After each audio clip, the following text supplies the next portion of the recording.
Okay, good morning. Thank you, Dr. Nordin and Emily, for joining this morning. Dr. Nordin and Emily participated together in a career program that I led at Reading High School as part of our personal finance class. And Dr. Nordin is an interventional cardiologist at Mercy Health, and Emily Brandt is a biology major and pre-med track at The Ohio State University. So I appreciate them taking time out of their morning to share some of their wisdom from the program with everyone else. And I'm just going to jump straight into it. Dr. Nordin, what are some do's and don'ts for students who are participating in a job shadowing program? Sure. So we actually have a lot of people who come to shadow, from high schoolers with pre-med interest all the way through. As we train, we'll have residents and fellows alongside. And the thing that really stands out is when someone is very open to learning. If they have come in eager to learn and ready to adapt into whatever environment they may be in now or in the future, it really stands out. For Emily, we on the first day, I put her into all of the cardiology environments, which is anything from stress testing and echo labs to office, the cath lab, in the inpatient setting. And she just smoothly transitioned with her interpersonal skills. And it was clear people wanted to teach her because she was eager to learn. Well, that's a heck of a compliment, Emily. Let's go straight to you then. What advice do you have for students who are going to shadow?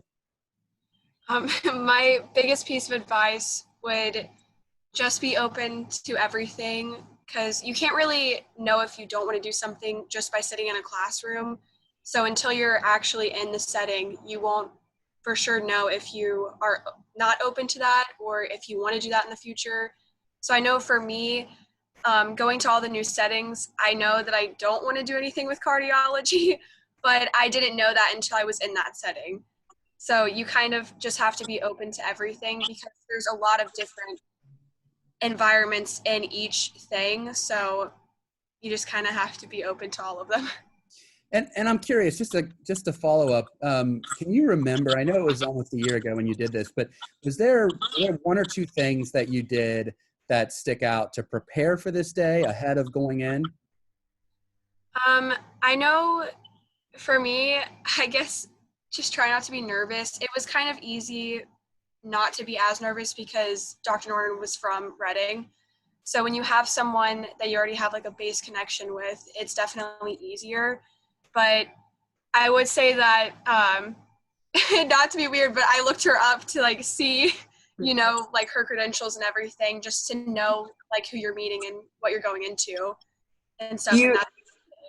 That is wisdom beyond your years, because that actually is what helped me stand out to get residencies and fellowships, was to look up everything before I went and do your homework. Just know more than the rest of the people going for the same position, and be ready to take on anything that once you get there.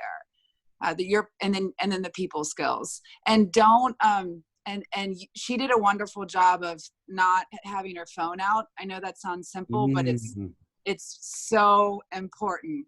And she gave eye contact. She shook hands. She was perfect with my most elderly patients.